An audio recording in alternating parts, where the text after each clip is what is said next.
on the Sid Jones Network. A happy birthday to you, motherfucker. How you been? Been good, bro. How about yourself, man? Oh, I'm loving it, man. Chaos in the streets. The world is burning. The virus is running rampant. I couldn't be happier. This is a birthday for me. This is like a birthday gift to me. Hell yeah. I don't know if you're allowed to celebrate viruses and death and mayhem and riots and shit like that, but we can. Regardless, I am. Sid Jones Network, we do what the fuck we want. And it's on Twitch, which means nobody really gives a fuck. It's right. Excellent. Yeah, really, nobody gives a fuck. All right, so I'm going to go ahead and share this out over to Facebook. This takes a minute, so bear with me. This is no easy task. It's not just the click of a button anymore. Right, yeah. They make it work for these shares now. If I can get to the right channel here. I've got it saved on my phone. There it is. So I'm going to ask you this, Warloxide. How you feeling about, I know it's your birthday, so you don't want to get into it, but I'm going to fucking ask you anyway. Apparently this show has been brought to you by Totino's Pizza Rolls. So make sure you guys are getting yourself some Totina Pizza Rolls.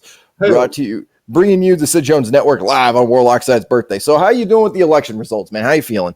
Well, you know, a lot of people would expect me to be so pissed off like a lot of people are, but I have faith. I have faith that shit will work out. I don't have faith in our system at all. Like, I don't have faith in any of our system.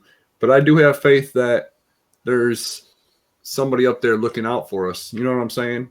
It may not be a God per se, but I do have faith that somebody's looking out for America and looking out for our best interest. And eventually, even though we took the wrong turn right now, and I can faithfully say it's the wrong turn, I think that something will come out of this. We will either learn from this mistake that we've just made as a fucking country, or we will we'll learn from something else. You know what I'm saying? We'll learn from what this shit brings forward, and we'll learn not to do that shit again. I'm going to say this, and I've been trying to warn people about this for a very long time. We are going to end up with a presidency just like we did, you know, for years and years and years, where we're going to be like, oh, shit, that last guy wasn't so fucking bad. And people are going to realize, wow, we put a prosecutor in office because she's going to invoke the 25th Amendment. Are things really going to be that much better under the helm of a female who was a former prosecutor? Because that sounds to me like, never mind locking up immigrants, she's locking up the American people, motherfucker. Hell yeah. You know, she's going to be like, oh shit, now that I got this, I can really meet my quota now that I've got all this power. Yeah, that's what I'm saying, bro. Like, so many people's like, oh, we gotta get Kamala in there because she's the first black lady. You know what I'm saying? Oh, there was some echo there, brother. Some that was my bad, man. That was my phone. I was trying to share this shit out. You're good. You're good. I thought it was your speakers because I know you got some dope ass speakers for your fucking birthday, which is excellent. They're dope as fuck, man. Got some Bose Companion 3 speaker system. It fucking rattles my whole house, and it's just a sub like this big. Literally, it's only fucking that big, and 2 little ass fucking speakers. Shit's crazy sound, man. But yeah. I just want to say this real quick. There is a group up there there's a page group that loves us to death. I got to give them a huge shout out, man. Wake up, America. They fuck with our network. They always approve our posts. Always. I have never gotten a pending. I've never been denied. Anything that comes up Sid Jones Network, they immediately approve it. So I want to give them a huge fucking thanks. If you guys haven't done it yet, go join the group Wake Up America, please and thank you. They've been one of the most supportive, if not the most supportive group to this network. It means the world to me. So continue. I just wanted to do that real quick. America, y'all putting it down, holding it down, and giving us much love. So that's what's up. Yeah. So I think that a lot of people voted for Biden because of Kamala, and I think they did it for the wrong reasons because it could be the first black president when she invokes the 25th Amendment, which we know she's going to. Yeah, I think that a lot of people did it for the wrong reason. Yeah, I get you guys want a black female president. You know what I'm saying? Like, even though she's not black, she's she's not black, but the skin tone, they automatically assume she's black. You know what I'm saying? So I know what they want and I know why they want it, but you know what I'm saying? It's not the right time. It's not the right person. It might be the right time. It's always the right time. Just not the right person. And with her background and what she's done and who she's put in jail and the race of people that she's put in jail and the number of them, I'm pretty sure y'all motherfuckers going to be upset when she takes office. Well, here's the thing, man. I at least know who my opponent is. And the fact remains is that after we see that, after we get Biden, honestly, Biden being in office is a benefit to those that support me. Because here's the kicker. I can take the power to people like Biden. I can't take the power to the people that already believe in the power to the people. We've seen the militia, which I am for, by the way, for those of you that question that. I am pro-militia. The Second Amendment is non-fucking negotiable, and it is there to protect all 5 parts of the First Amendment, which are also non-fucking negotiable. Can we please get rid of permits required to be able to assemble? Can we please do that? That, to me, is a fucking crime. Yeah. That violates your First Amendment rights when it requires a permit, which means permission. You have to go to somebody to ask to assemble. You have the freedom to assemble, and you sit there and say, not you sit there and say, but the government, the system in place is, well, it's not difficult to file for a permit. There's a fee for it, number one. Number two, you've actually denied permits during the Chicago riots. If you'd have issued those permits, there never would have been riots. Yeah, dude. Yeah, people I agree. died in those riots, and they found out after a long investigation that it was the cops that started the riot. That's what I'm saying, dude. That's what they've been doing, man. And like, you know, I could look all over America and see all these riots and all these democratic cities and all that shit. And not just democratic cities. I've seen riots in other cities as well. But Flint, the fucking the place I expected in Michigan to be worse than all the rest around the country was the fucking best. You know what I'm saying? Like, the cops took their fucking shit off and they walked with the people, man. If the cops would have came out like that to begin with at every riot, we never would have had any fucking riots. If the cops wanted to showed up with armor and gear and ready for a fucking riot, then there never probably would have been a riot. That just enticed the people to fucking be assholes. And they're like, fuck you guys. You already expecting us to be assholes, and we're going to be assholes. You know what I mean? Fuck it. I've got a pin on this vest. Oh, it's right here. Show it to you so you can kind of see it. It says, when you're in riot gear, everything looks like a riot, and it's a riot cop standing over a dandelion stomping on it. Yeah. Hell yeah. Again, I'm not anti-cop. I'm anti-violent cop. I've had a conversation, believe it or not, Warloxide, and this is the first time I'm going to talk about this, really. I sat down with a police officer who was serving me beers down in South Carolina at Ravenfest. Delicious, by the way. You got good taste. Bourbon is fucking amazing. Jim Beam is perfect. And he was giving us beers and shit like that, and I'm thinking to myself, I never thought in my days that a police officer would be on the other side of a bar giving me free drinks. If you'd have told me that would have happened, I would have said, you're on some sort of crystal meth, sir. But no, one of the nicest guys, the chief of police was there rocking it out with us. He said, listen, guys, you guys can't really have like mosh pits and shit like that. And the people were like, fuck it. So they sat down and they did like a rowboat motion during one of the sets. We have video of that. That's dope, bro. Hell yeah. Can't mosh. So fuck that. So for me, when you sit there, yeah, rules. Continue.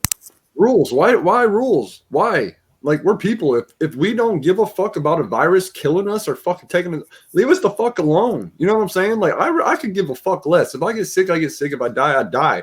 Like, I ain't gonna die until it's my time, just like everybody else. You know what I'm saying? Like, we don't die by mistake. You know what I'm saying? Accidents happen, yeah. Like, we may think it's a mistake, but it's actually our time to go. We're being called upon. You know what I'm saying? Like, I'm not a religious person at all, but I do believe that there's a reason for us to live. And there's a reason for us to die. And there's a time for us to die. And we all have a clock. It's all imaginary clock above our head. You know what I'm saying? Right. Like, you could be a vegan going on your 4 a.m. walk and get hit by a fucking car at 22 years old. If being a fucking vegan didn't really extend your life, fucking did it. No, it didn't. Live it up. but these are the issues that I'm having on both sides, okay? There's some people over here that are pro-life, and I'm thinking to myself, you're pro-life, but you've been backed by the tobacco company. That doesn't really sound like pro-life to me. And then over here on this side for pro-choice, but you have to wear a mask. Wait a minute here. You're pro-choice, though. Right. You see the hypocrisy on both sides, man? Yeah. Oh, yeah, dude. Pro-life, you got, oh, yeah, but I support the troops also. You know what I'm saying? Right. So I can't consider myself pro-life because I'm all about fucking going over there and killing motherfuckers if they're trying to fuck with us. But I ain't about going over there and killing motherfuckers if we're just trying to steal their oil. You know what I'm saying? That's a lot of this shit. It's just we don't want to take our own oil until we absolutely need it, until we drain the rest of the world of their shit. So we're gonna go there and take all their shit. We're gonna keep moving around different countries. Every president you see, there's gonna be a different war with a different country, and we're gonna be taking their oil. You know what I'm saying? Like it all fucking adds up. But if you vote for me in office, picture this, if you will, right? All your fucking troops coming home and hanging out with their family. And world leaders even. Let's say there's this guy who's like, we want to declare war on the United States, or however they talk in Taiwan. And I'm like, hey, listen, there's a band that's going to become playing at the fucking White House. How about you come up for a fucking concert? We'll rock out, have some drinks and shit. It's not going to be this like intense, like, welcome to the Oval Office where I'm going to disorient you and shit. It's going to be like, listen, man, fuck the Oval Office. I'll call Sabaton right now. I'll fly him in from Sweden, and we're going to make it so that way when they come in, we'll rock out, have beverages and shit. Imagine that world leader coming back to this people being like, I wasn't in America, or however they talk in Russia. And he'd be like, it was fucking great, man. There was this band Sabaton there. They were fucking excellent. I got free drinks, free beverages, and we just fucking hung out. And so now every time he hears Primo Victoria, he's going to be like, oh, this song is fucking dope. And he'll call me at 3 a.m. Hey, what was the name of that Sabaton song? Smoking Snakes. I fucking love it. And those music brings people together. If I sat there and sent them like a fucking terabyte hard drive filled with just music to every fucking world leader, the only thing we'd be arguing is Damaged was not the best Black Flag album. Here's why you're wrong. All right, so it's like a 6-hour me giving a spiel on how excellent Black Flag was when Henry Rollins was the lead singer. And to give Rollins band a real chance, that's what you'd be getting from me as president. Like, slow down. What happened? Bro, listen. Why don't we just go to this concert real quick? I'll even set it up. I'd be president. I could set up a concert, which is going to be much cheaper than invading a fucking country. Hell yeah. Like send out troops with guns and fucking ammo and bombs and drones, or book the Dropkick Murphys to play a fucking 2-day festival in Washington, D.C. for world leaders to come by and hang out. Yeah. They wouldn't know what the fuck to do. Like, I just pissed off the president and he invited me to a concert? Oh, he sounds like a really nice guy. Like, there'd be no wrong. Kim Jong-un being like, I've got missiles. I'm like, I've got fucking Powerwolf. Yeah, we supply all the fucking weed from America. That way we know we got the best shit. You know what I'm saying? Like, we'd supply all the bud. Like, we come over and get high with us, motherfucker. Then we'll see if we still want to fight. The whole world be getting high on our watch. You know what I'm saying? And that's what I'm saying, man. Like, it wouldn't be necessarily world peace. There's still going to be tensions with other countries. But if we stay out of their business, like, Mr. President, I'm at war with Syria. Sorry for your fucking luck. And then Syria calls me saying, we're at the war with Israel. I'm like, I'm sorry about your fucking luck. And then what I do, keep my fucking nose out of it. When we had a civil war, did we get invaded by other countries? No. Did England swoop in and save the day? No. They wanted us to consume ourselves so they could try and come back and take over again. Hence the War of 1812. Yes.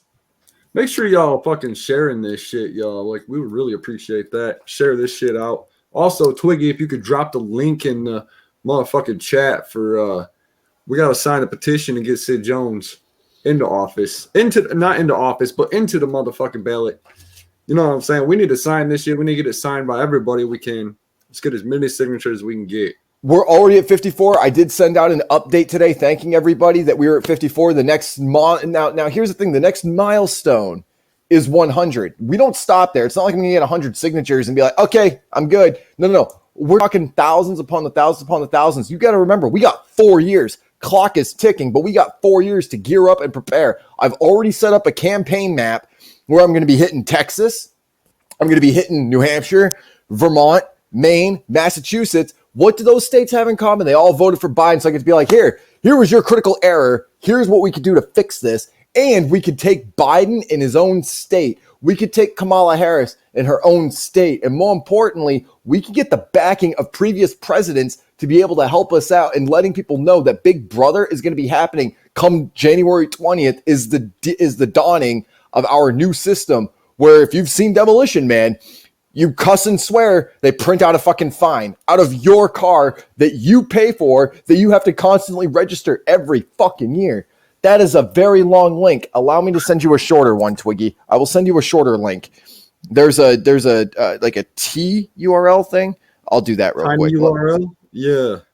You can shrink. Oh, is that what that's called? I never knew what that TURL stood. Yeah, hell yeah. I'll take a long URL and shrink it down. So I'm in the process. I've been announcing some shit lately about something I've been working on for the Juggalos and the Juggalo community, right? It's Mm-hmm. probably gonna grow big. I want it to go bigger than that, really. But it's gonna be based around Juggalo shit. And I'm only doing it not for myself. You know what I'm saying? I'm doing it for the Juggalos. I want to give back to the community. Of course. Um, I'm working on. I can just announce what the fuck it is now. I'm working on a website. I ain't gonna tell you the name of it yet. I'm working on a website, and I'm trying to deal with some people. I want to make it to where you guys can come on. You can get your own account on there. It'll have pages for each individual Juggalo YouTuber, for fucking musicians, for actual artists, whatever the fuck it is. You can leave like a bio page on there, and then it'll have links to all your fucking YouTube channels. I want to make this web page at the top of Google, so anything Juggalo related that's searched, it'll be like one of the first things you see. I want that, and I want it to be able. I want to bring all your pages for each individual page up to the top of Google as well. So if you guys are doing certain things with Juggalo related, then we can it'll link itself into the, you know what I'm saying? There's like spiders that'll crawl the whole fucking web and just like pick out keywords that I'm gonna use in the web page, and I want it to help grow people's channels, grow people's fucking music, grow people. I just want to grow Juggalos. I want to empower the Juggalos by way of fucking internet. You know what I'm saying? I want to use one source to fucking grow. It'll be a lot easier to get people traffic that way. If I can grow one traffic source, it'll bring traffic to their sources. You know what I'm saying? And that's what I'm looking forward to do. We got Flacky69. That's Lisa Flack. How you doing, sweetheart? God, I adore that woman so much. Twiggy Dro writes, that's what the SJN website is supposed to do. Right, but here's the kicker. If he's already got the website and we've got the SJN, we can focus on having the SJN be for my campaign.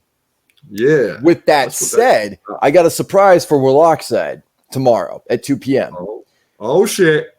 You got to tune into the Asylum because my guest tomorrow is going to blow your mind. It's going your skull is going to just explode. I promise you. When you see my guest tomorrow, it is unpredictable who I've got. And I want it shared with the Juggalo world because I feel like that when they see who my guest is, they're going to be like, Sid's down for the cause. Sid is down for the cause. It will answer all of your questions on where I stand with the Juggalos. That happens tomorrow at 2 p.m. Eastern Standard Time. Please join me for that interview. He doesn't know who it is. There are like 4 people that know, 2 of which I had to be involved in for the discussion. The other 2 have been hand selected. And the reason why I didn't tell you, Warloxide, or Crazy McCormick is because it is also a surprise to him. But it's the day after your birthday, so you'll get a happy belated birthday during that live stream and such. But please make sure you tune in to the Asylum Music Inc. That is facebook.com/Asylum Music Inc. tomorrow at 2 p.m. Eastern Standard Time. We go live with a guest that you could sit there and write a long list of who you think it is. And I promise you, even at the end of that list, out of 150 names, not a single one of them is that person. I fucking assure you. Oh fuck, bro! Now you got me geeked, man. I can't wait. I give to the Juggalos and to further explain where I stand when it comes to the Juggalos, and that I actually. Here's the thing: the relationship with the Juggalos and I is this: we poke fun at each other. Sid takes it. And I get to say, "You fucking Juggalos, your fucking face paint," and it confuses some people. Like, wait a minute, I thought you were down. I'm like, listen, we could sit there and jab at each other the whole time I'm at the gathering. Sid takes it. Hi, guys. Thanks. There's a fucking documentary of the gathering that I got like a 10-minute interview in. And there was people saying Sid takes it. There were people coming up and like whatever. And like, you know, just trolling me in person. But not a single person put harm. There was one guy. He hit me over the head with a microphone while I was interviewing Mankini. He took the microphone. He talked into it. The guy was on some shit. He went clunk and he handed it back to me. I looked at Jake right at the camera and I said, "We're going to cut that out, right?" And Jake went, "Yeah, we'll cut that out." And we fucking did not. So you can see that in all of its glory. Did I turn around and whack that kid? No. Did I turn around and punch him in the face? No. Did I cause any harm to that guy? No. I fucking laughed. Hell yeah. Juggalos and I don't hate each other. We poke fun at each other. They'll call me a snooze fest on the CPN show. They'll say I'm boring for this. They'll say I'm a culture vulture for that. And the fact is, Adam 22 is also a culture vulture. So there you have it. Hell yeah, straight up. So, that's definitely. But Warloxide, your Juggalo website, I'm excited to see that because there was a website when I was a kid. Now I say a kid, 13, 14 years old, after Shangri-La came out, because that was the first CD I ever bought from ICP. I know I was that young that it's not my fault when I was born, damn it. And it's not my fault where I was born either. But there was a website called Halls of Illusions. You remember that website, hallsofillusions.com? Oh, yeah, I remember that shit. Hell yeah. They had like the music videos. They had the Juggalo Army page. Like you got to post your own groups and your own things, your own chats. Yahoo Messenger was like blowing up back in the day. AOL Messenger. Yep. AOL Instant Messenger. I remember AOL, man. That was back in the fucking day too. Mm-hmm. Sure. But hallsofillusions.com was an amazing website. That's how I discovered Twisted. That was how I discovered Psychopathic Riders. Like it was a hub. But now, as Jump Steady said at the Gathering of the Juggalos, for the Juggalos that aren't paying attention, to allow me to explain that it's no longer going to be in the hands of the Insane Clown Posse in 10, 15 years. It's going to be in the hands of the Juggalos. Have you noticed that nobody's discussing who they're signing and whatnot anymore because it's going to be about a culture? The Juggalo name will change. And they'll have paintings and portraits of Violent J and Shaggy Two Dope as a thank you for making it happen. But the Juggalos are going to end up taking it over at some point. It's not going to be in the hands of Psychopathic Records forever. Right. Hell yeah. So for Warloxide to get a jump in on this, a salute to you, man, because you're taking on a heavy burden, and you're going to see that in a few years. You mark my words. Yeah, buddy. I can't wait, man. I'm ready for it. Like, I just want it to go smooth. I want everybody to get like the shine they deserve. You know what I'm saying? Because I see a lot of these Juggalo YouTubers out here. Like, we started small. You know what I'm saying? We started with 1, 2 viewers, and then we fucking within 6 months we blew the fuck up. And I want the same shit for other motherfuckers. Like we've had fucking probably. I think we were the 3rd Juggalo YouTube channel to have triple-digit viewers in our fucking live stream. You know what I'm saying? Like, I want that shit for everybody out there because I want everybody out there to know what that felt like for us.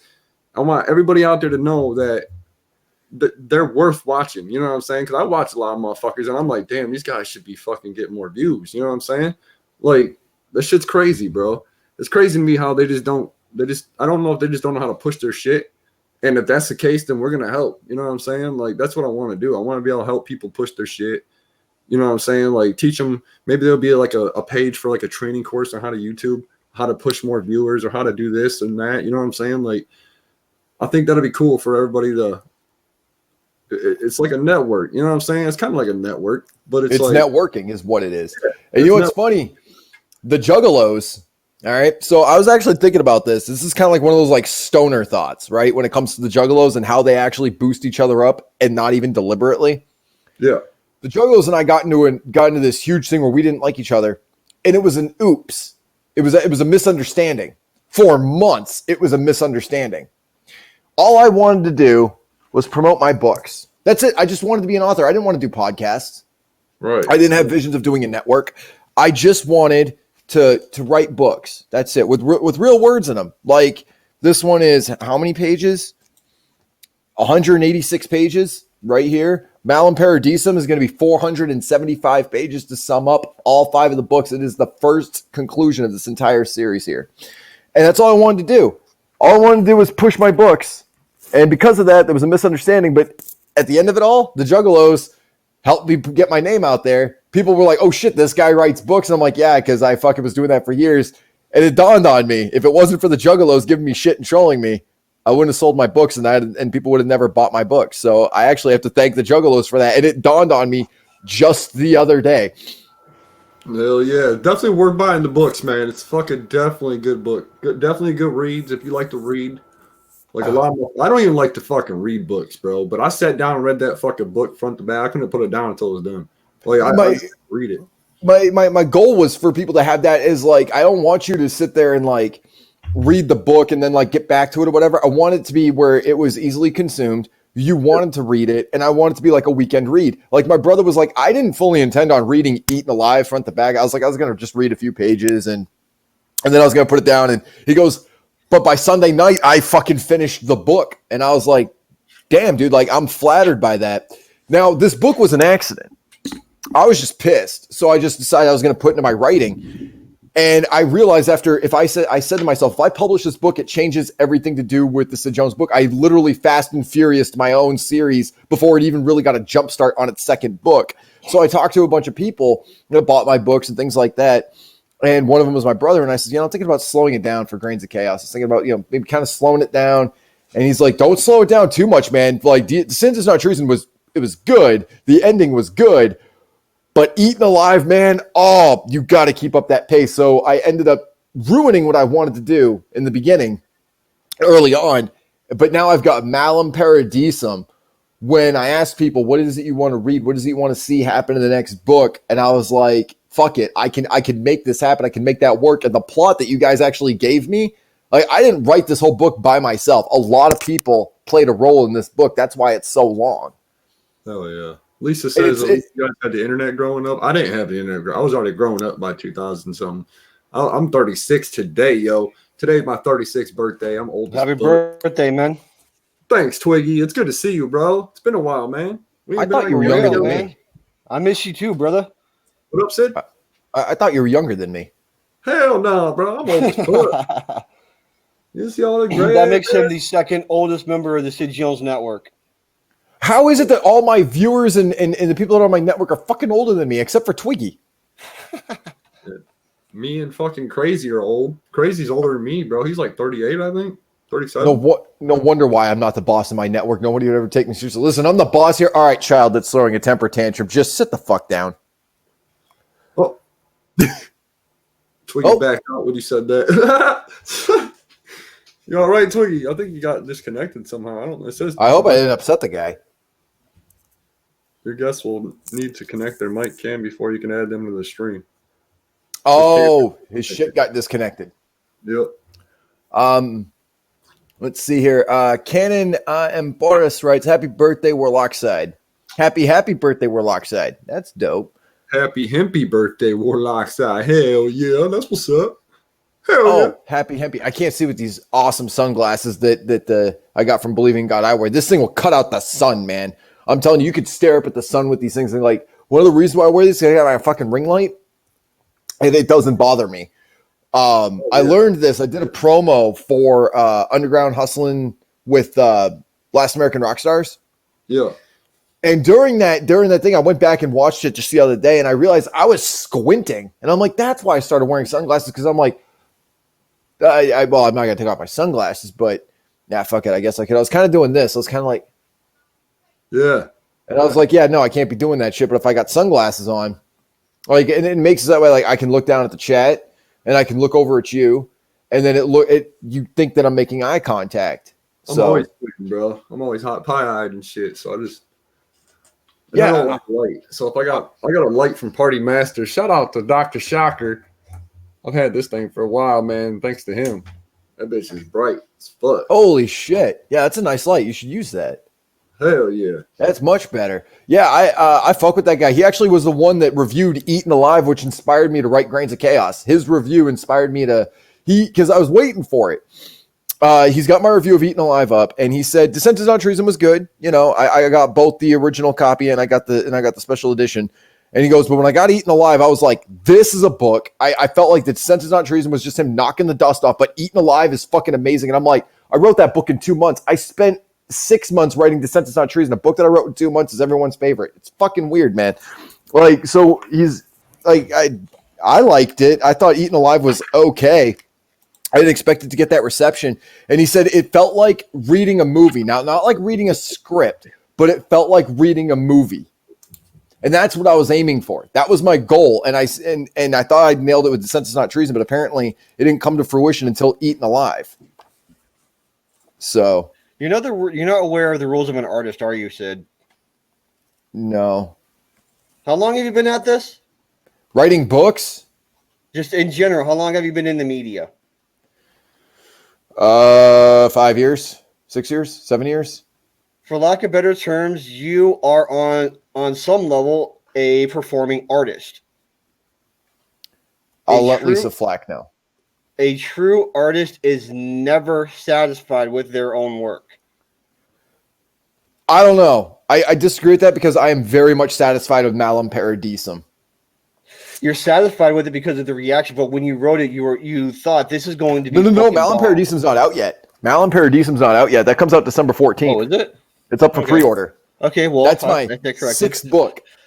Anything that I have ever actually created, I have been absolutely disgusted with. I'm like, what the fuck is this? Is this the best I could do?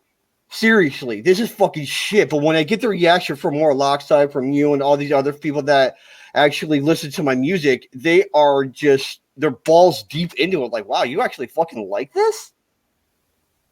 It's crazy, isn't it? Like you sell yourself short. Like there's actually a song from Less Than Jake called "The Science of Selling Yourself Short," mm-hmm. and that's kind of what the song talks about. Is you look at your work and like I said, I loved The Sentence Not Treason. I'm like, this is the book, and people are like, yeah, it was good. And I'm like, I fucking spent months on it. Yeah, but this one that took you 90 days to write is fucking perfect.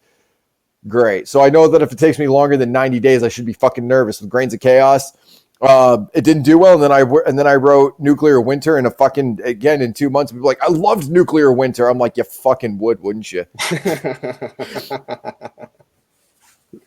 God damn. So Warlocks, I got to ask you this, man. Yeah. When it comes to Biden being in office, do you think that's going to prevent us from having a gathering of the Juggalos next year? I would hope not. And I think this whole virus thing is going to dissipate by January. But yeah, I don't know, man. So it depends. Like, they just don't seem to like people gathering and sharing fucking the same ideas. You know what I'm saying? So I don't know if that's going to be a thing still. You know what I'm saying? Though I noticed that right around the time that this virus is really escalating, Facebook put limitations on what you could do. They're telling us that our page is not authentic because we're not buying their promotions and things like that. We're doing things our way, and they're not liking it. And this just so happened to start in October. Then there was there was a crisis where after the election, the virus is like 250,000. I'm like, well, that escalated quickly because everybody saw that coming. Yeah, everybody fucking called. But I feel like that if it was Trump in office, I feel like coronavirus wouldn't have been a thing anymore. But now I feel like that with Biden and Harris and whatnot, I was telling Warloxide this before we went live, I got a feeling she's going to be trying to lock us up. And, well, since I can't put them all the American people all in jail, I can certainly force them to stay inside their homes for as long as I fucking want to, just because I can, just because that means I get to further my agendas without people storming the Capitol buildings, without people coming out and assembling. And I really feel like that the coronavirus is a real thing. I do. I believe the virus is real. However, I feel like the government is using it to their fucking advantage to water down our rights, to keep the people in fucking check, and to make it so that way we, the people, are pissed off and not just compliant, but forced to our knees. Right. Because if you can't assemble, if you can't gather, if you can't do any of these things, there's a reason for it. And there's a reason why the government doesn't want us to do this anymore. It tells me that there's something brewing that they don't want us to know about. Sorry, I had a frog in my throat. I think it's got a lot to do with the foreign powers. I think it's got a lot to do with these policies. People talking about the New World Order. People talking about a lot of these things. And I feel like that you think that martial law is bad when they instilled it. I think that what those was these riots were a test run to figure out how far the people would go, how much it would cost, what the damage would be. They had to do these in small things to catalog and to kind of give a rough estimate. Did you remember, Warloxide, back in you're from Flint? Do you remember when they just randomly, after Barack Obama showed up and drank that water from Flint, what happened right after that? They used your city as a war zone testing ground for urban warfare. I remember this, bro. Like they had like abandoned schools, they had abandoned buildings downtown. I remember seeing the chopper flying around. They were jumping out the chopper onto the roof and shit. Like, it was crazy, bro. They're like, what? So they were doing warfare training. Right. Yeah. Now, I mean, it looks like a third world country over here. If you come downtown Flint and look, it looks like it's crazy, bro. I remember seeing a meme. I remember exactly what it says. The Middle East really needs our help. Oh, wait a minute, that's Detroit. Right. But here's the funny thing about this, guys. In 2020, we get a pandemic, and then all of a sudden riots break out. The riots didn't start because of the lockdown. They killed a guy. The cops killed a guy. And then all these other, and then it just followed. So that now we're focusing on police brutality. You think that that's an accident? That for years we've had police brutality, we've had shootings, and now all of a sudden there happened to be a few people with the right angles with their phones when this guy murdered somebody. You think that that was an accident, or do you think that they knew that the people were going to respond? Because if you keep them locked down and pent up and angry and asking questions, and they see something unjust, they're like, well, fuck it. Not only is me leaving my house protesting the government, but now I'm going to go burn down these cities. And the governments in the states being like, okay, now we've got this as a training ground with real civilians, with a real situation that we kind of transpired and had planned. Doesn't this seem a little fucking peculiar? Yeah, it does. So now I ask the question, how is it that we have a year like that under a president that did not fuck with the system, on a president that was actually not even a career politician? Now all of a sudden, we've got the mask issue happening. We've got the race baiting issue happening. And these people that are going to be in office, people were under the assumption they were pro-Antifa. And now what they're going to do is they're going to make it so that way they police the police who police the people, which means if you are compliant with the cops and the cops are compliant with the people, and if that ain't going to work, we got to lock everybody up again because of a pandemic, not because people can't fucking get along. You don't think for a fucking second that we're going to have more freedom stripped now in the fucking Biden-Harris regime than you've ever seen since the issues with World War II, when you were told how much bread you could have, when you were told when day you could have meat on, when you were told what day you could use the post office, your stamps that you only get one pair of shoes that last you a year. And you don't think for a second that we're going to see that again? The further you look back into history, my friends, the further you'll look into the future. Now, I feel bad for Warloxide because it looks like he's smoking some really good weed over there. And I'm concerned that now I'm going to say this and he's going to get off this live stream and be like, oh my fucking God, it's all been leading up to this. And it really has. It really has since the Clinton administration. It's led to this. Clinton said you can't have more than 8 rounds in your firearm, 7 in the mag, plus 1 in the chamber. That's what you got to walk around with. No Glocks, no fucking Sig Sauers, no any of that. You got Everybody your little. Thought he was just his awesome fucking president. They thought that he was a rock star president, much like they thought with Barack Obama. Yeah. And then what happened? George W. Bush comes out. He raises the hand of a company that was damned by the pro-gun people because they signed the bill agreeing, and that company was Smith & Wesson. When they agreed with Bill Clinton's plan, they were boycotted. They were told they couldn't be at the gun shows. They couldn't be at the gun ranges. They were not used in film because they were so widely disregarded as like the liberal pistol. So George W. Bush had the president of Smith & Wesson, when he was president, raised his hand up high, and in the other hand, 100-round mag rifle. 100-round mag rifle that Smith & Wesson had created. Now, I'm no fucking engineer, and I used to drill gun barrels for a living, but I have no fucking idea how you mass produce rifles to that caliber in that little bit of time. That tells me that Smith & Wesson had manufactured that rifle for a very long time, had it sitting there on the shelf waiting for somebody like George W. Bush to come along and save them of this. And Smith & Wesson was applauded and their gun sales went up. Now, that's another thing. People are talking about the liberals taking away guns. Did you know that every time a liberal is in office, gun sales rise?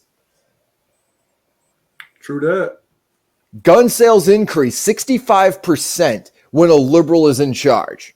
Now, if you got an entire regime, you've got people armed to the teeth and fucking ready. So what I'm hoping is that Biden, who, by the way, is anti-militia, anti-Second Amendment, and anti-First Amendment without permits and leases, I would like to add, Joe Biden and Harris aren't just going to lock up the American people. They're going to keep us at bay. But here's what I can promise you. In 2024, you help me get on that ballot. People like Warloxide will never have to worry about that because I get to put another amendment. The fucking 45th Amendment, I'll fucking make it. And it'll say, the Second Amendment is non-fucking negotiable. The Second Amendment is a basic human right.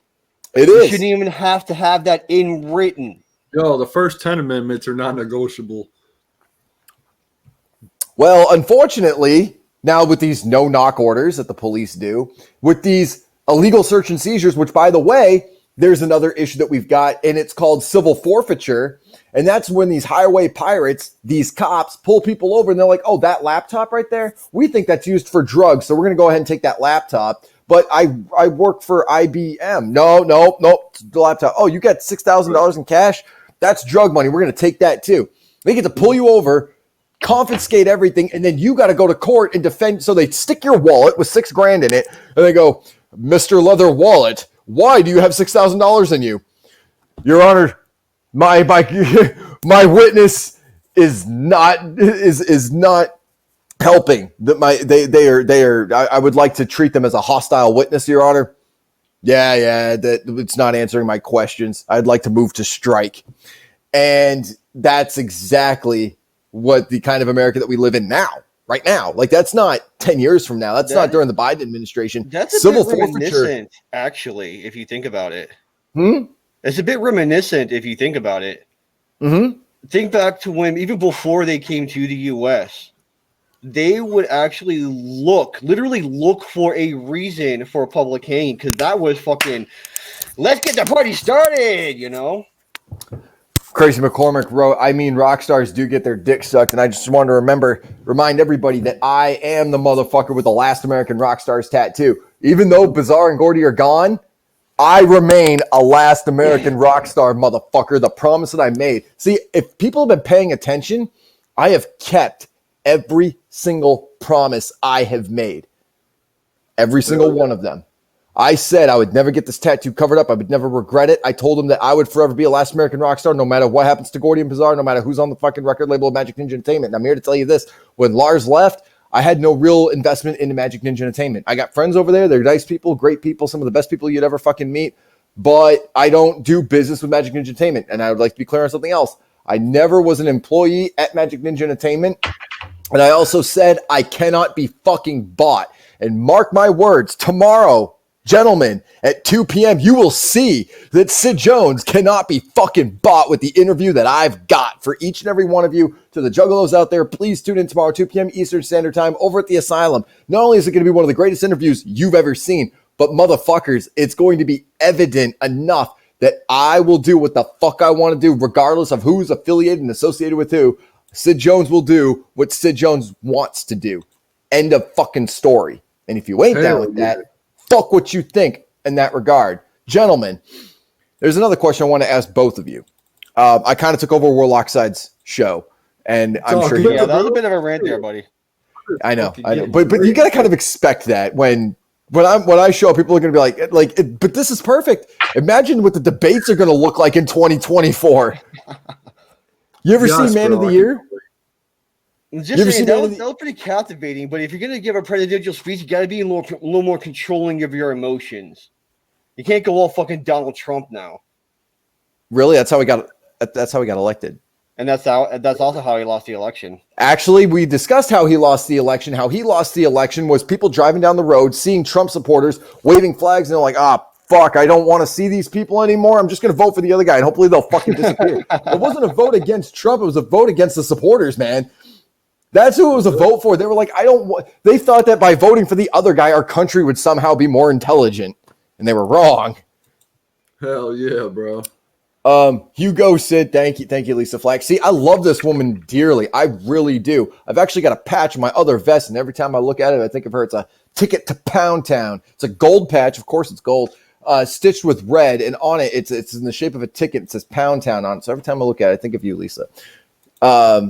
dope. Yeah, I just want to put that out there, which, by the way, that is on my presidential vest that I'll be wearing to the campaign. So that way people are like, well, isn't that kind of, I'm like, listen, you could be gay, you could be a lesbian, you could be straight, you could still take somebody to Pound Town. They've got strap-ons for that reason, ladies. And for the guys out there, you mean to tell me you haven't plugged a few fucking balls in your day?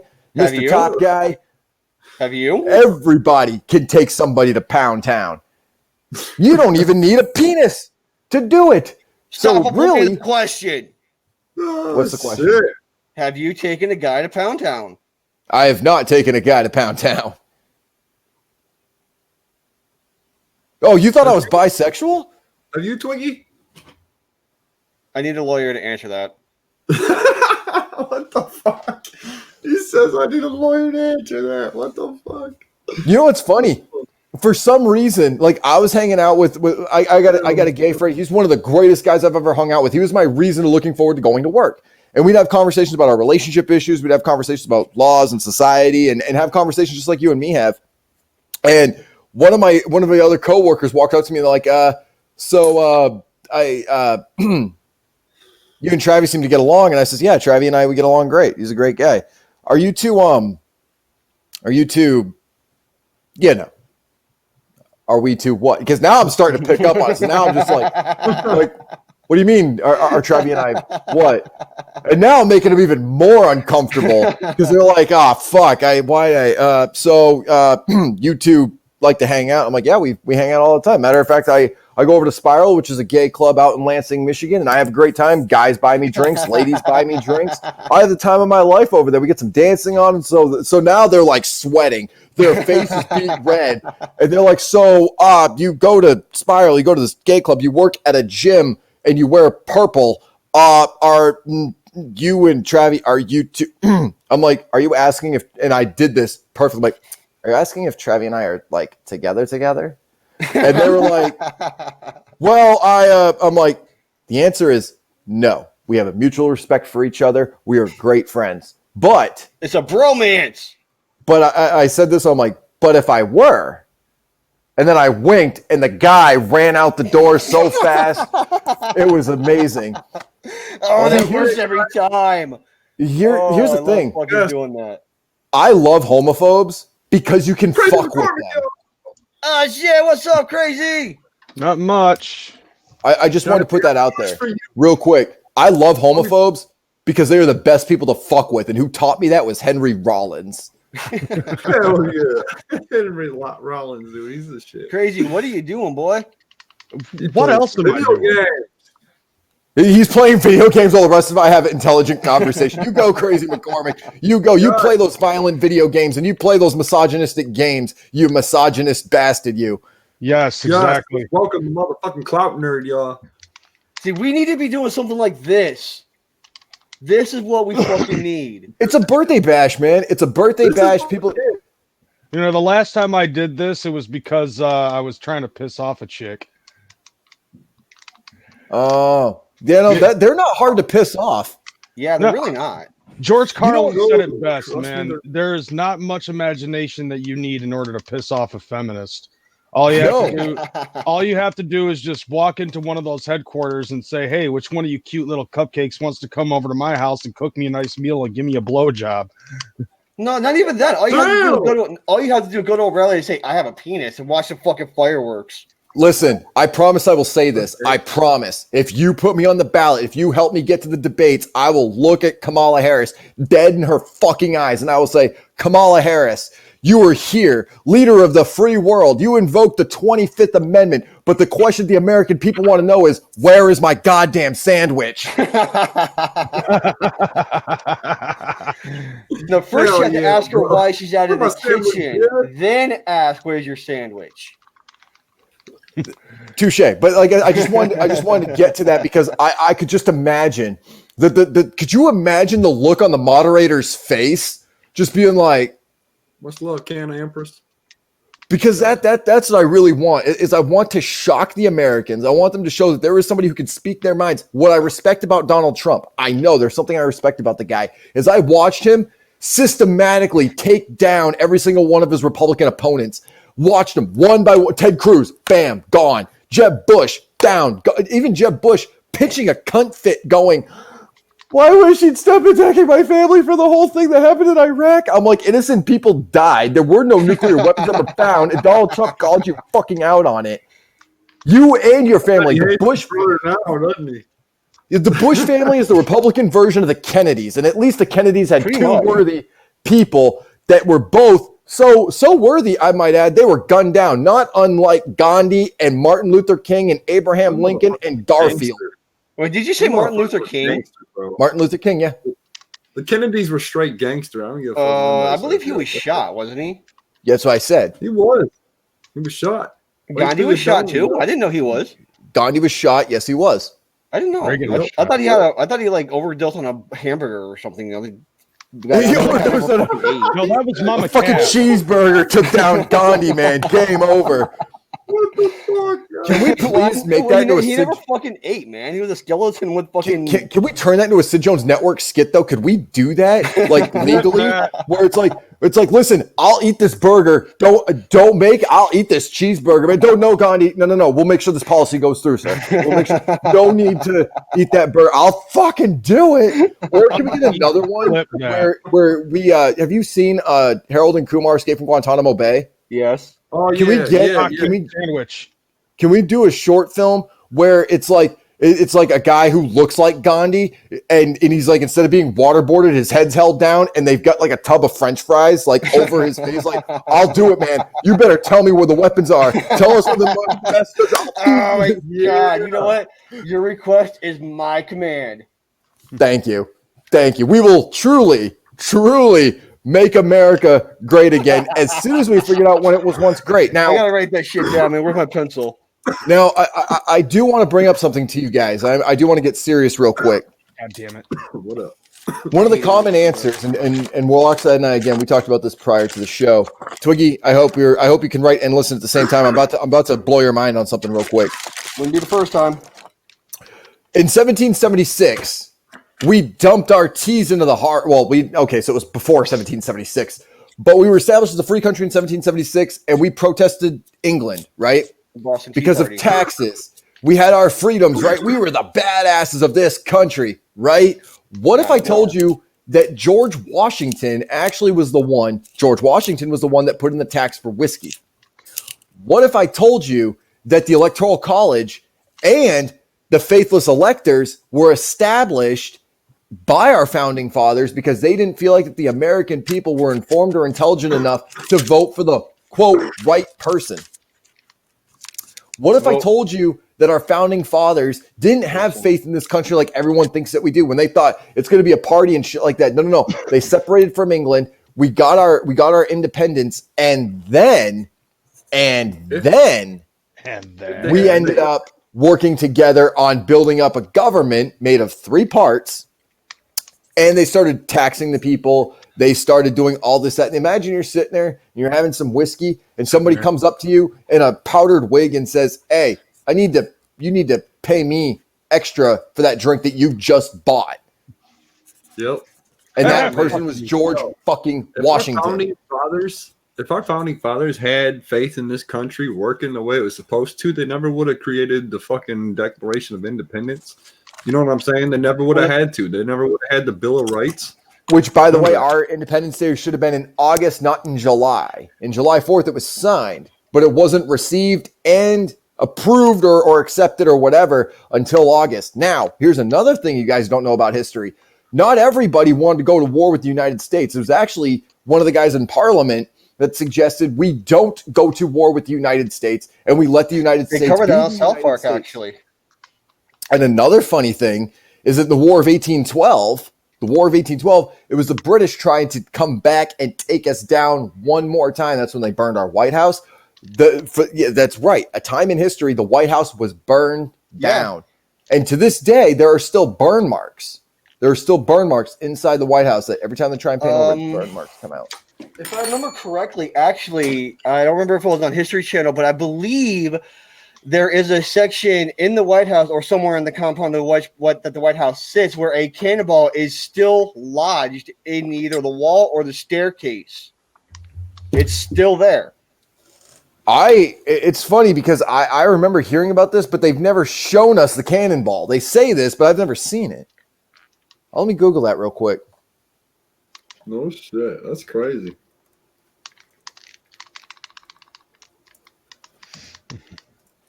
And while Sid's doing his thing, I just want to take a quick second to introduce everybody. Twiggy the Turtle is the new mascot of Twiggy Dro. Twiggy, say hi to the people. By the way, I saw Twisted Twiggy Wishes. says hi. Here. I didn't even realize who that was during my last show, and I fucking made fun of her. Yo, I'm not seeing it. Fucking work, Twiggy, because it's green and it blends in with your background, homie. Yeah, I'm not finding any pictures of it. So, yeah, that's all right. That's all right. Your green screen. Yo, I got a green screen coming, guys. Cha. Hell yeah. It's on its way right now. It should be here by Tuesday, motherfuckers. I do have a question for you guys. Let's see, Bob Marley, John. Well, Bob Marley wasn't shot, was he? Bob Marley wasn't shot. He no, he shot cancer, I think. I was confusing him with him with Jimi Hendrix. My apologies. Hendrix died of an overdose. Bob Marley was shot. That's right. I thought he shot the sheriff. No, wait, he shot the deputy. He didn't shoot the sheriff. He shot the deputy. I didn't shoot the sheriff. I shot the deputy. John Lennon, yeah, he was also gunned down, all because of a book called Catcher in the Rye, one of my favorite books, and I read it like 4 or 5 times, and I'm like, I see nothing in here to suggest. But it's called The Assassin's Handbook. That book has been found in during like school shootings, and I don't know what people are reading. Catcher in the Rye inspired me to move back to New Hampshire. That's what it did. Can you guys give me 1 second? Somebody just knocked at the door. Give me 1 second. Well, yeah, so that way you could get closer to the phonies and kill them.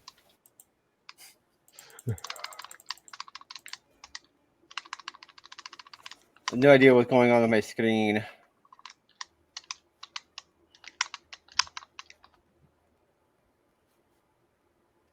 Stupid fucking. Okay, so since Sid's not here to talk about fucking politics now, played this last night. Beat it in 47 minutes and 47 seconds. Hell yeah, dude. Bob Marley died of fucking melanoma of some sort. He died of melanoma? Yeah, bro. He wasn't shot. I didn't see that one coming.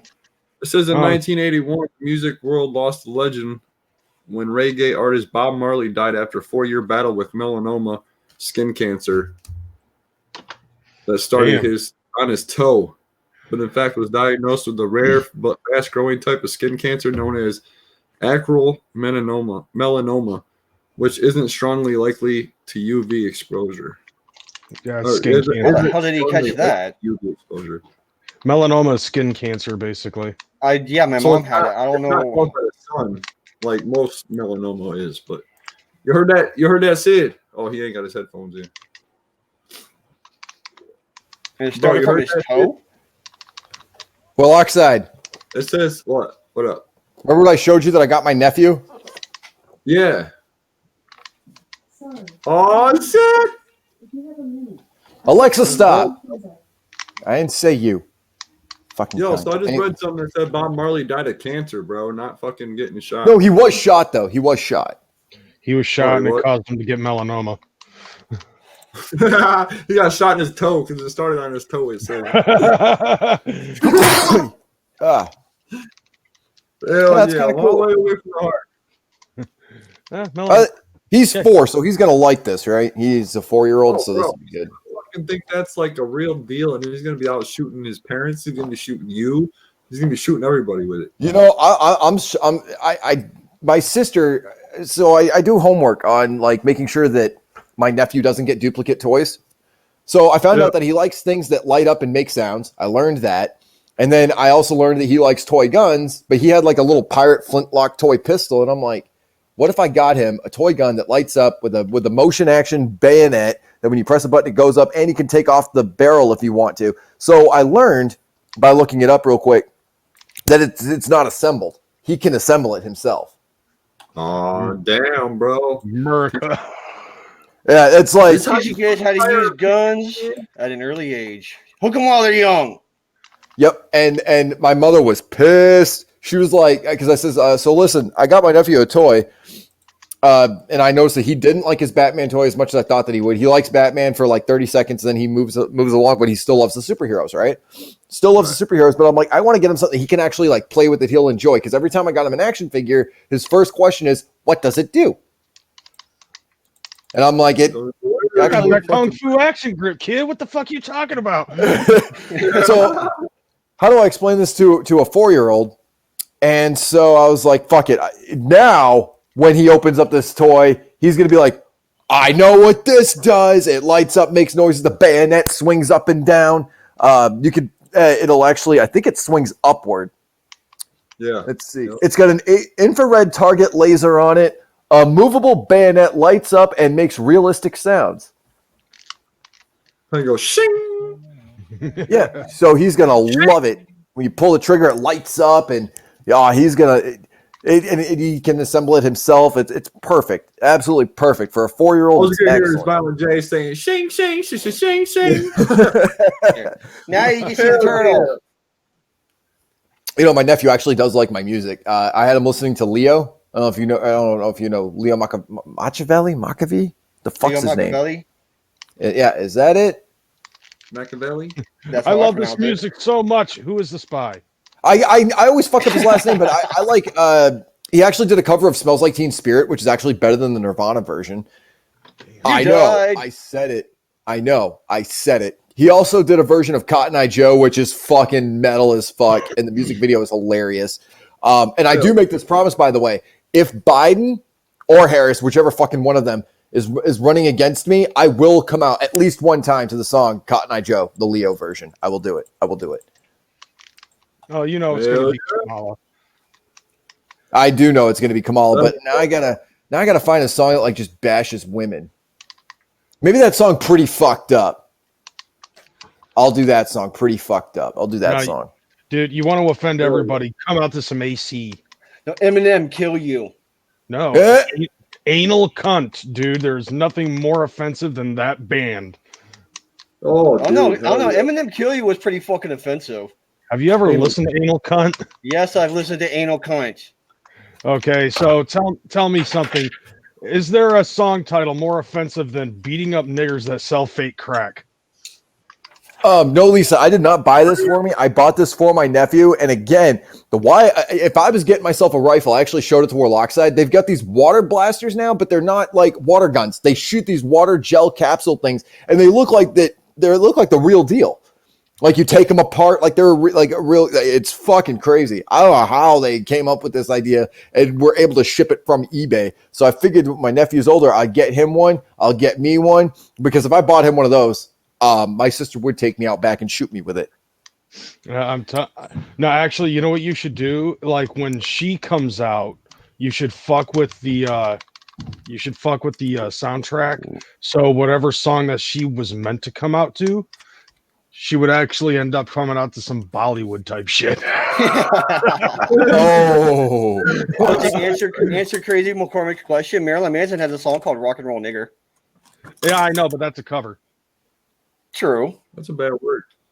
Can't say I know, word. but I said it too. If it's the name of a song, if it's the name of a song, but I will tell you this. Doing the song "Grimy" with King Gordy on stage to hype for him was the most awkward moment of my entire career. And nobody could enjoy it. Nobody enjoyed that song. It's a great song, but when I was on there with Gordy, even Gordy was like, is he going to say it? He's going to fucking... God. It was another Kendrick Lamar fucking moment. Yes. Like, what happened with Kendrick? Well, I got to hear this. Yeah. So you could watch Sid Jones perform with King Gordy live on stage, and I'm doing the thing with Gordy. He's like, he's gonna slip and say it. He's gonna slip and say it. And even the people in the crowd were like, oh. Don't say it, you white devil. Like, it's just all eyes on Sid Jones. So now I can actually relate to the Tupac song "All Eyes on Me," because there literally were all eyes on me. I'm pretty sure there was a rat in that building that peeked around the corner like, no fucking way. He's going to drop the N-bomb right now. Oh, hell no. Dude, it was hilarious. So what you end up saying? Obviously, you didn't say it. Nope, I didn't. So Mick Foley one time ended up saying, if you're quoting somebody, it doesn't count. And you're quoting King Gordy, and King Gordy's right there, so why would it count? Well, because again, I didn't know how they would react to it. And when I found out that I wasn't told I'd be doing Grimy. I was told that I'd be doing a couple of other songs with Gordy, but Grimy was on there, so Grimy kicks on. I'm like, oh shit. Oh shit. So I would have lost my fucking shit and started laughing. Oh, dude, it was hilarious. So I'm hyping for Gordy. Now I'm sweating bullets because even Gordy's like, he's gonna slip. And I didn't. I never once slipped. What I ended up doing is I let Gordy or the hook fill in for me. So I'd say grimy, filthy, shit like that. And then it would fill it in for me. So I was excited about that. That worked well. And then we did Nightmares, which is a song I had not heard in forever.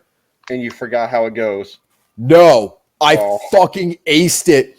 So Gordy was doing the rap, and I'm like, I'm hitting the punches. I'm hitting the punches, landing the punches on it, and then then there was like the bridge, the final verse or whatever. And I don't remember it now. I didn't remember it prior to that, but when that hit and I had the mic, I fucking remembered it. It just came out naturally. And I watched it back. I watched that part like 150 times. And I'm like, whew. I don't know how I pulled it off, because if you ask me what the verse is now, I don't know it. If you asked me prior to that, I wouldn't fucking know it. And I didn't know that I'd be having to do that part. I had no clue. Like I said, there was no, all right, Gordy, you're going to do this, and I'm going to say that. You're going to say this, and I'm going to say that. None of that. There was no prep. I really do. So bro. I fucking knocked that one out of the park. And then the only thing that people remember that was grimy. Watching white boy Sid Jones, who's 5'5" on a good day, doing grimy with King Gordy. I'm about to look that up because I actually want to hear Sid Jones spit some rhymes. Bar says, is this Beetlejuice in the top right corner? I guess he does kind of look like him. Oh, shit. Fubar, remember that song? You remember Fubar? Hell yeah! In the top right. I'm on Fubar. Wait, am I on the top right? You're dude. Right.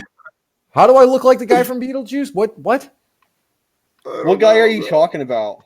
Apparently Beetlejuice. I believe you're playing right, Crazy. I'm bottom left. What are you playing? Mega Man 3. If it didn't say it all over the screen. No shit. Oh yeah, 3. Mega Man 3. I thought it was 2. I guess he kind of looks like him. Wasaya and Fubar, how do I look like Beetlejuice? I don't see a resemblance. I mean, the painting, I guess, kind of looks like Beetlejuice with a mohawk and a studded vest, and not even a painting, really. I don't know how I look like Beetlejuice, but I've been called a lot worse, so thank you. When Warloxide got glasses on, dude, you look like you belong in the Matrix. Hell yeah, bro. No. Does that mean I look like Michael Keaton? Now that's a compliment. Goes with the Now that basically means that I look like Batman, which means I'm winning. Are you saying Michael Keaton's hot? I'm saying Michael Keaton's a damn good looking guy. Yeah. Would you go gay for Michael Keaton, Sid? No. No. I'm going to explain this to you guys right now. Michael Keaton, when he played Batman, here's what I liked about it. He wasn't the fucking the bow-stick Bruce Wayne. He was quiet. He was very, very, very dark as Batman. When you really think about it, the fucker was dark. And what's great is, even after that, and then he did Beetlejuice. Or no, he did Beetlejuice and then Batman, correct? Yeah, That's what happened. Beetlejuice came out first. Right, so when he did Beetlejuice, people found out he was going to be Batman. They were like, ah, shit, this is not going to work. As a matter of fact, there was a huge protest over it. And that's when I learned that Michael Keaton was one of the most underrated actors of all fucking time. Vincent D'Onofrio is as well. He's done some amazing work. Who? Vincent D'Onofrio. Give me a movie he was in. Full Metal Jacket. Oh, okay. Okay. All right. Yep. No. And you know who else is a really criminally underrated actor too? Believe it or not. And I don't know why they haven't utilized the guy more, because this guy to me is he's like a behemoth of an actor, but for some reason he just can't quite get there. And I'm honestly offended by it. Nick Holt. Who? Oh God. You're talking about the wrong fucking Beetlejuice, bro. He's talking about the whack pack Beetlejuice. No, I'm talking about Nick Holt. I'm talking about this other dude, the one that called you Beetlejuice to begin with. The black Beetlejuice. the guy in the chat? Yeah, the one from the fucking whack pack, Howard Stern's whack pack. Oh, wait, what? Howard Stern. I look like Howard Stern now? No, you look like Howard Stern's whack pack character Beetlejuice. Oh. Small, midget, retarded looking crackhead. I've been called worse. I'm just saying, I've been called worse. But Nick Holt, he played in Kill Your Friends. That guy has the ability to be James fucking Bond, or at least a James Bond villain. This guy has the acting chops, unlike the which you have ever seen in your fucking life. I promise you that. He's a rapper. Oh, okay. Wow, that's funny because I don't look like a rapper at all. Minus the ball cap. Beetlejuice is a rapper. Apparently, I think I know who you might be talking about. I'm really confused. There's only two Beetlejuices that I know of. Can we hear a song? None of Twiggy's the only one here that I think makes music. I cannot actually get a hold of him for whatever reason. He's fucking blocked me. That's common. But if it's the guy that I'm thinking of, his name is Beetlejuice TSK, Beetlejuice the Skull Kid. I don't know if it's him or not, though. No, Sid Jones looks like 100 proof from the White Rapper show. Apparently I look like a lot of things. I've been told I look like Tom Cruise. I've been told I look like who's that other guy there that somebody compared me to? Heroin Bob. I get that one a lot. Heroin Bob. It's Beetlejuice from Howard Stern. No, he looks like Angry Black's negative. God damn it. Are we allowed to say things like that? Yes. Well, God damn it. Okay, perfect. I don't know, man. On January 20th, though, that might change. We might not be allowed to say shit like that. You're not allowed to say anything negative about blacks or Indians, but we can say all the bad things we want about white people. Oh, thank God. Thank God we at least have that. What about gay white people? No? Thus is the rules of Kamala Harris. What about gay white men? What about them? Can we make fun of them? Don't we already? I mean, are we allowed to make fun of them? Yeah, is that going to be like one of those things that we get fined for? Another question I have, but we're going to do it anyways. I got one other thing too. If a woman decides to turn into a straight white male, is she fair game? Fuck. Especially if you don't know. Like, what if you don't know? What if you're sitting there making jokes about them being a straight white male? Just to iterate here, Sid, are you asking if it's okay to hit a female that is transgenderly a man? No, because I already know that it's okay. Silly. I was just making sure. I wasn't. Hey, equal rights, right? Exactly. That's what I'm saying. If you identify as a straight white male, I get to hit you like you're a straight white male. Yep. All or nothing, bitch. Which means if you identify as a deer, gear up, sweetheart. It's hunting season. And there goes our fucking channel. And R.I.P. Sid Jones Network. And if you identify as a tree, it's going to look like Eminem back in the day when he had the Jason Voorhees ski mask or hockey mask and the fucking chainsaw. Mm-hmm. It's going to look just like that. Damn, I was close. You ever see Evil Dead? Yes. Which one?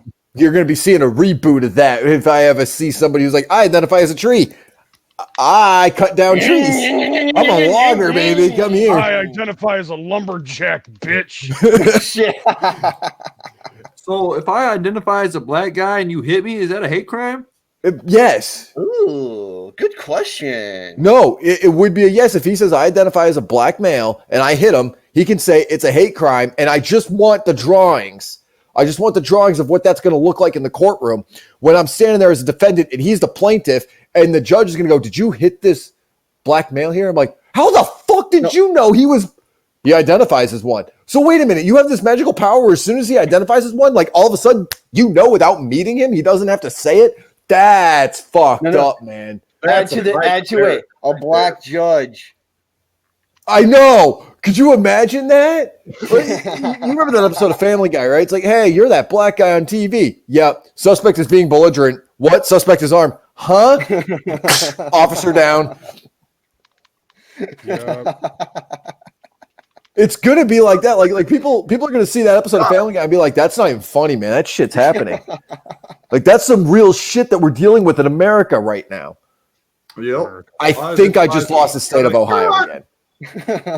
Listen, if I still win the state of Ohio, or at least get the majority of the vote in the state of Ohio, I will apologize to the state of Ohio. But until then, that place is Michigan, if anything. Well, that's not going to be hard. I mean, I got Whitmer, and I'll just say, dear Whitmer, I'm writing you this email today for a couple of things. One, I have no supplies for this lockdown that you're about to impose on all of us, and for you being on your knees, busy sucking Biden's cock. I just wanted to point out to you that if you're going to send supplies, please take this down in order. I would like French bread with a little bit of Miracle Whip, just a little bit, just to soften up that texture just slightly. And then I'd like a little bit of mustard, just a little bit. And I'd like a slab of roast beef. Now, don't go crazy with the meat. I know that you're trying to duplicate what it looks like between your legs, but I do not want a sandwich that resembles that of what your between your legs looks like. So I would like some turkey folded with a little bit of ham. And then I want that ham rolled up. So I want 3 rolls of ham. So that way, when I've got my sandwich, it doesn't look like your vagina. But then I've got rolls of ham on the top. I would like pickles on the sandwich, and I want the pickles on the rows of ham. I do not want them to tilt or fall in the crevices of these rolled hams. And then on the top bit, just a little bit of lettuce. If you put too much on it and it looks like a fucking garden in there, I'm mowing you down, and I'm going to say, listen, bitch, I don't need your bush. And then you're going to put a toothpick down the center of it, down the center, and I mean measured. And then you're going to write to Sid Jones from the cunt Whitmer, here's your fucking sandwich. That way I can hold it up on camera and enjoy the fuck out of that sandwich and say nobody makes a sandwich like Governor Whitmer. And if she does that, I will vote for her. I just want to, Twiggy was just talking to me here. He says you're going to go to hell. I'm not going to hell, but I'm certainly going to be at the bottom of the Michigan ballot. When it concerns Whitmer, I definitely would eat her sandwich. But I will say this. I'm the only one in the party. I'm only one in this party who will actually say that. Listen. I hit it. I wouldn't be too afraid of eating anything from her. I'd be too, like, she will fucking put cyanide in that shit or something. Dude, yeah, listen, gets me for president, not 2024, bitch. It's funny as hell that I say that, because every time I say that shit, everybody acts like she's Erykah Badu or something. Where it's like, you hit that shit, your whole mentality is gonna fucking change. You know that, actually, right? The last time we had that conversation, crazy. The last time we had that conversation, you had me thinking, and I was like, for the first time ever in my 30 years on this planet, that would be a woman I hate fucked. I mean, now there's 2 for me, her and Anita Sarkeesian. Are you Anita Sarkeesian? But I would totally bang Anita Sarkeesian. I don't give a fuck. You'd give her a strawberry shortcake, though, wouldn't you? Oh, yeah. There you go. I might go down on it. I'm not sure if I go into vag. You guys don't know what a strawberry shortcake is, do you? I'll try for that. At this point. It's where you break the girl's face when she's like all bloodied and shit, and then you Aladdin on her face. That's a strawberry shortcake. I am down. There you go. Sid, that was very immature. Especially if it's Anita Sarkeesian. Crazy, that was even worse. Let me explain something to you. What I just did there is I sexually harassed a woman while quoting The Dictator, one of the greatest Sacha Baron Cohen films of all fucking time. And I said it was okay to hit a white woman. I did that, and I did that, all 3 of those things. That right there is a delicious sandwich that's going to take a little bit of time to consume with all those layers on it. Not quite the sandwich that Gretchen Whitmer will be making me in the next couple of years, but it's pretty fucking close. Hey, Equal rights.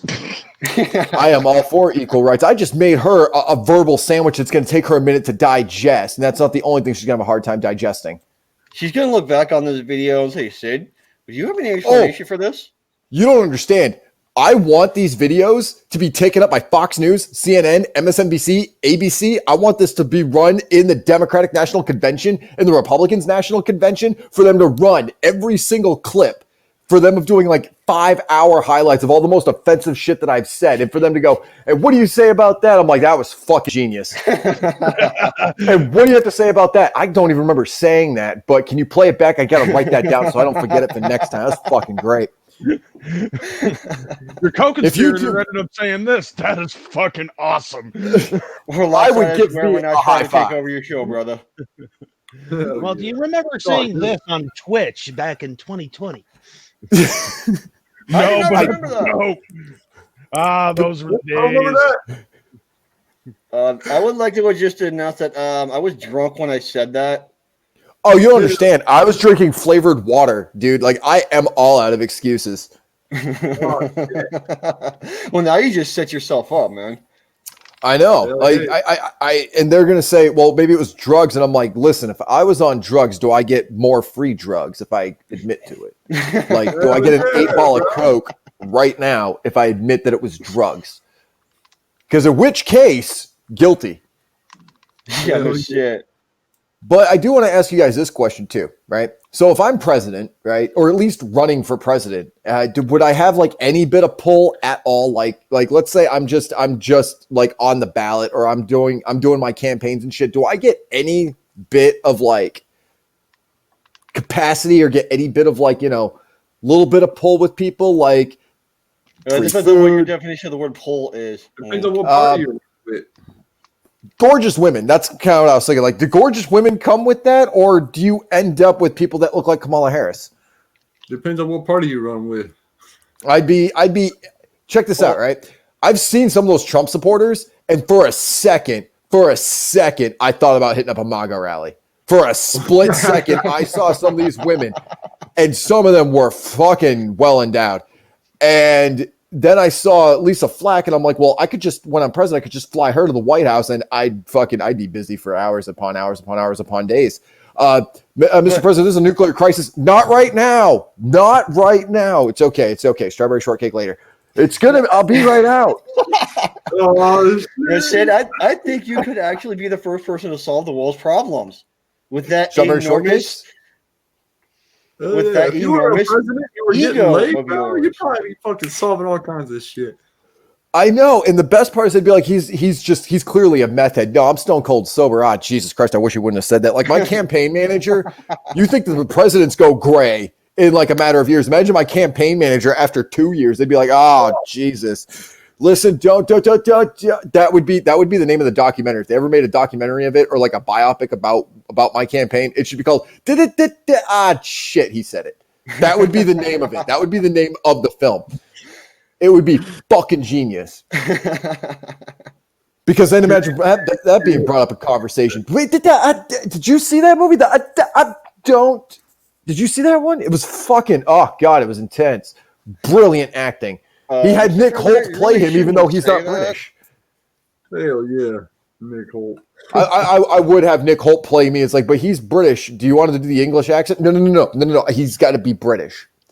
He's going to portray me with a British accent. It's going to be fucking excellent. If there's anybody that plays you, it'll be Ryan Reynolds.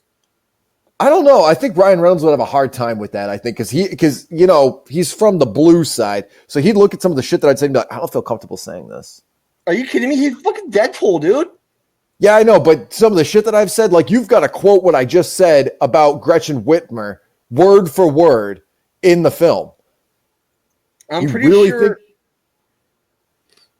What if we I don't know. I think Ryan Reynolds would look at it and be like, man, he is more offensive than Deadpool. I would definitely look in the View Askew team to find somebody to play you. Hell yeah, I want Nick Holt, a British guy, to play me in a biopic film. That is what I want more than anything. Oh man. Oh my. Oh, the makeup. Jason Lee, maybe. Gift for my mother for Christmas. Let's Jason see. Lee would make a good Sid Jones. Who would? Who? Jason Lee. Jason Lee? Yeah. Jason Lee. God, I am like. His name is Earl fucking. Oh yeah, that guy. Jane Silent Bob. Brody from Mallrats. I don't know. Would he be able to do My that? name is Earl. Yeah, I know what he looks. Dude, he looks. He could do it with a Brooklyn accent, I'm sure, like a Boston accent. I mean, like, oh yeah, bro. But how are you going to younger the guy? Like, how are you going to like unage him? What You got to about find somebody who's like a baby face. Like that's why. Norman Reedus, man. You get Marvel Studios. On, to do you get Marvel Studios to do all the fucking CGI, and they can make him look like, they can make him look like 30 years younger. Put brown contacts on that face, and bam, you got a Sid Jones. Who's that? That's Nick Holt, one of the greatest actors of all time. Yeah, he does kind of look like you. I'm saying, if you put brown eyes, like put brown contacts in that dude's face, bam. I was thinking Michael Cera. I thought about playing. I thought about doing like a mini short of like Mission Impossible, where I play Tom Cruise, playing the character that he plays in Mission Impossible. So that's what I thought about doing. Because again, I love layers and I love jokes that are just so good. You got to dig deep to really get to the juices of it. Lisa, I hope you're still tuned into this, but she might not be. She might be busy in her garden. In the Garden of Eden, honey. Pretty sure it don't look like that roast beef sandwich. I think I finally figured out what that song is about. Oh shit! Damn. Making love in the Garden of Eden. Hell yeah, bro. Hey, are you guys cool with me getting a refill real quick? I gotta go refill my water. I'm parched. Yeah, go ahead. Snap, yo. Where'd Crazy go? Crazy left? Where'd Crazy left? go? He got offended by some of the things I said. I shall return. Oh, no. Getting offended? Impossible. No, I didn't get offended by shit. No, my computer started fucking up. I was gonna say, when did the offender get offended? I don't know how that happened. Oh shit! I'm trying to change my green screen here. Yo, I get my green screen soon, dude. Hell yeah! Because oh wait, yeah, I have to save background. Hold on a second. Oh shit! What the fuck? Somebody fucking photoshopped Biden sniffing Gretchen Whitmer and grabbing her tits. Oh my god! I just found this on Google. That's fucking awesome. Oh, that's fucking great, dude. Hell yeah! Hey, like Sid wanted to keep it about politics, so here you go. Yeah, no shit. On the down low, that bitch is a cunt, but she can fucking take it. Right in her fucking horse mouth. No, dude, you know what Whitmer takes it. Dude, you know what sold me Gretchen Whitmer was this dress. Because I don't know if anybody's ever noticed it, but like when she wore this dress, it shows off she's got some huge ass titties, and the fucking fabric is stretching out so you can see those 3 lines in between her tits. I'm like, I'd probably pull a bag over and just fuck her for America. No, I would fuck her for America and look her dead in the eyes and just say, "Bitch, take it." Hell yeah! Oh, fuck take this dick, you cougar whore. She is a cougar, dude. Like straight the fuck up, dude. She's like, she's like I think 50, something like that. She still looks pretty good as far as I'm concerned. I don't give a fuck about her politics. I'd hit it just to hit it. I don't give a fuck. Well, you really are Hunter, aren't you? Dude, there was something speaking of like, since I brought up Anita Sarkeesian, I will say this. So recently she got pissed off about something about how the breastplating on female characters in The Mandalorian show titties and shit. And half of the females that follow her on Twitter fucking defended it. Like, not her, but the breastplate with the defended titties. The breastplate? Yeah, they yeah. Like half of her female audience fucking fought her over this breastplate shit.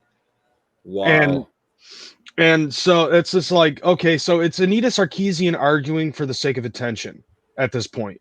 You know, Yeah. she's a career feminist. That's basically what it is. So, so I was reading some of the comments from this video that I saw from the Quartering on YouTube that that was covering the tweets and the story and everything. And there was a guy in the comments that ended up saying, maybe if she just got fucked, then she probably wouldn't bitch as much, but there's not enough money or alcohol in the world to be able to do that. And I just replied, I'll take one for the team. Hell yeah, bro. Somebody gotta fucking do it. I'd do it. Somebody gotta loosen that bitch up. Like, apparently, like, here, I'll try to find a picture of Anita Sarkeesian. I watched her stream the other day. She is actually pretty hot.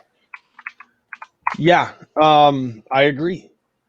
Let's see if I can find one that actually makes her look relatively flattering. Yo, if it's that hard, you might want to second guess, dog. No, actually, no. Like, no, a lot of them are pretty. You know, she's actually a very attractive chick. It's just her mindset makes her just absolutely retarded as fuck. So, yeah, I mean, you know, it's not really that hard to fucking find a picture. It's just like, okay, which picture do you want? Right. You know that. Okay, so let's see. No. Okay, that one don't look so bad. You gotta find your favorite picture. Basically, that's just how it is, man. All right, so let's see. Like you're trying to find one of her that's half naked or some shit. I wish. Okay, I'm gonna delete the background that I have right now. You looking for Anita Sarkeesian half naked? And he has no idea what I just said. Oh wait, nope. That picture looks rather grainy. I don't want to use that picture. Crazy's looking for a picture of Anita Sarkeesian in a bikini. No, I'm not. Ooh, dude, I'd have to fucking deep web search that fucking shit. Because I hear that woman. Wait, what's her name? Anita Sarkeesian. Oh, I found her. Let's see. Yeah, he's looking for one to beat off to, though. That's for me. That's personally not that hard to fucking find. Crazy, we can see her green screen. I know. Give me a sec. Fuck There's you. Light behind it. I can see the light behind it. All right. So here we go. Okay, so here's Anita Sarkeesian. You can still see the light behind us, though. Oh yeah. Yeah, I know who that chick is. Yeah, she's smashable for sure. Take her to Pound Town. Gamer geek bitch, but I'd fucking show her some game. You know, look, listen. If she would just do the right thing and spread those legs, it'd be over. There you go. Now that is five knuckle shuffle worthy. That's what we need. We need somebody in the office that's a patriarchal president that makes the bitches say Trump wasn't that bad. Listen, I would pull off the greatest magic trick and I'd make my dick disappear in her. I would do that. Yeah, like I was saying was like, okay, so get this. So Sid, you weren't here, so I'll try to explain this again. So basically, one of the recent stories about Anita Sarkeesian is that she ended up blowing up on Twitter about the breastplate on females on the show The Mandalorian because they have titties on the breastplate rather than them being flat like the male's breastplates. So half of her fucking female audience on Twitter ripped her a new one, and she ended up fighting back. And it just kind of went into a back and forth. I found out about this by watching a video from a guy on YouTube called The Quartering. So I'm watching this video, and as I'm watching it, I'm reading the comments, and one guy ends up saying, maybe if she just got dick down, she wouldn't fucking act like such a bitch. But there's not enough alcohol or money in the world to be able to do this. And my reply to that one was, I'll take one for the team. Oh, yeah, man. Whoa. That's something that Sid would say. I think Sid just found new fat material in Anita Sarkeesian. I just got a friend request. Who the hell is that? Who cares? Her name is, check this out, Deanna Jones. She's hot. I know. I'm approving that. I wanted to point that out. That's right. We are slowly proving the patriarchy's existence right here. But listen, she's in a relationship, but that's never stopped me before. Somebody ended up fucking photoshopping a picture of Anita Sarkeesian getting the fuck beat out of her. What? Yeah. Someone gave her a strawberry shortcake. That man deserves a medal. I'm giving him the Nobel Peace Prize. When I'm president, that man gets a Nobel Peace Prize. Is there any visual proof of this? No, it's just a Photoshop picture. Oh, boo. Did you not hear the first part that I said about it being a Photoshop picture? Listen, I heard picture and beat the shit out of Anita Sarkeesian. Yeah, it doesn't even look like her, but it's still kind of funny. I'm gonna fucking put it up on here. Yeah, boy. Oh shit! I got your strawberry shortcake. We have officially lost our affiliation. They told that bitch more than twice. She should have fucking made that sandwich. Sandwich. All she had to do was spread this shit on there just a little bit. Oh my god, this is not going to I said mayo, not Miracle Whip, bitch. I'm going live later on, guys. This is not going to make me fucking look good. Yo, we're down to one viewer, motherfuckers. We better get off here before it fucks up our average. And I gotta go my shit anyway for my birthday. All right, man. Hey, happy birthday to you, Mr. McCormick. Keep giving her the mushroom slap. Twiggy, good luck on your show tonight. Thank you. I'm gonna need it. Sid, I will be tuning in tomorrow at 2 p.m. Eastern Standard Time, motherfucker. Tomorrow, guys, I got a surprise for the Juggalos. Not even Warloxide or Crazy McCormick could guess who it is. That is not crazy. That is crazy.